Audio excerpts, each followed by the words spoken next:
అడగకుండా అవసరం తెలుసుకుని అభివృద్ధి చేసిన మహానాయకుడు కేసీఆర్. అబద్ధాలకు బ్రాండ్ అంబాసిడర్ కాంగ్రెస్ పార్టీ.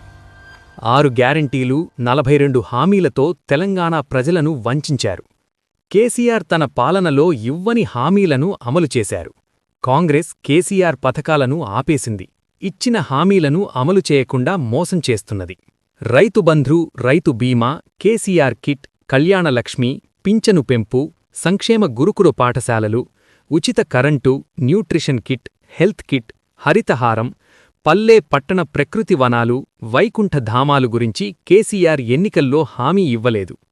ప్రజలెవ్వరూ వాటిని అడగలేదు. నిన్నటికి నిన్న మైపాల్ రెడ్డి మాట్లాడిండు, నేను కాంగ్రెస్ లో చేరి పెద్ద పొరపాటు చేసినాను.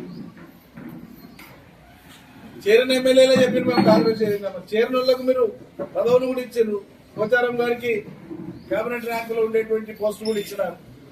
లోకానికి అంతా తెలిసిందే కదా. వచ్చే 5 ఏళ్ళనా నేనే ఉంటాననేటువంటి సంగతి దేవుడెరు.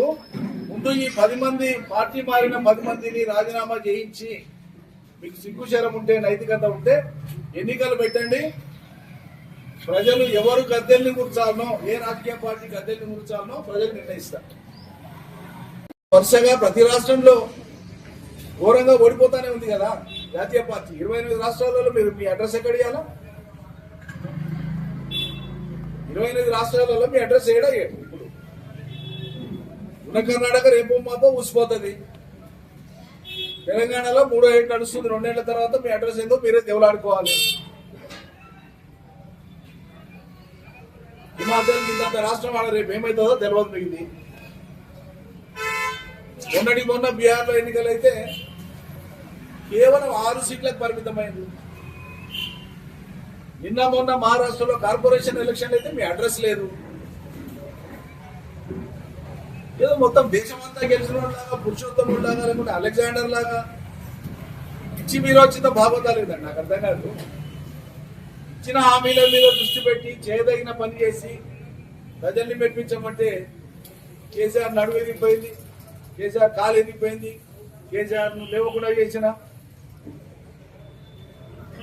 సరే, వయోభారం వల్ల ప్రమాదం జరిగితే ఎవరికైనా జరగవచ్చు. వయసులో ఉన్న వాళ్ళకి జరగవచ్చు, వృద్ధులకు జరగవచ్చు. శారీరక ప్రమాదాలు జరిగితే అదేదో నేరమైనట్టు తప్పైనట్టు మాట్లాడుతున్నారు. ఈ మాటల వ్యవహార సరళి చూస్తే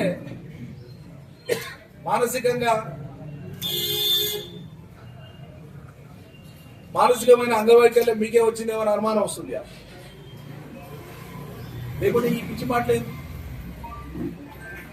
ఏవో మళ్ళా నేనే అరే ముందు ఎవడదండి, నిన్ను ప్రజలు ఎన్నుకోవాలి, నీ కాంగ్రెస్ పార్టీ నిన్ను ఆమోదించాలి, మళ్ళీ నీవే ఉంటావన్న సంగతి నువ్వు కాదు కదా ప్రకటించేది. మద్దతు ప్రజలు ఇవ్వాలి, మ్యాండేట్ ప్రజలు ఇవ్వాలి, నీ అధిష్టానం నిర్ణయించాలి. ఈ మిగిలిన ఈ 3 ఏళ్ళు బిట్టుకు మొదలు. వచ్చే 5 ఏళ్ల గురించి దేవుడెరుగు. వచ్చే 5 ఏళ్ల గురించి నిర్ణయించేది ఎవరు? నువ్వా? లేకుంటే సోనియా గాంధీ, రాహుల్ గాంధీ? నాకు అర్థమైతలేదు.